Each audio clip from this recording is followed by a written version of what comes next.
मुझे नौकरी तलाश करनी होगी जल्द से जल्द।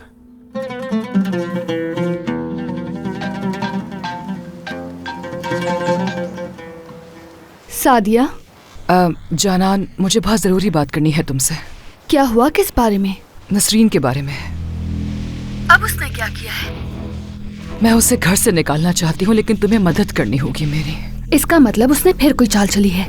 हाँ, करीम और बच्चे अभी घर पर हैं, इसलिए मैं नहीं आ सकती। क्या तुम यहाँ आ सकती हो प्लीज? ठीक है मेरी जान, मैं आती हूँ। शुक्रिया, इंतजार कर रही हूँ।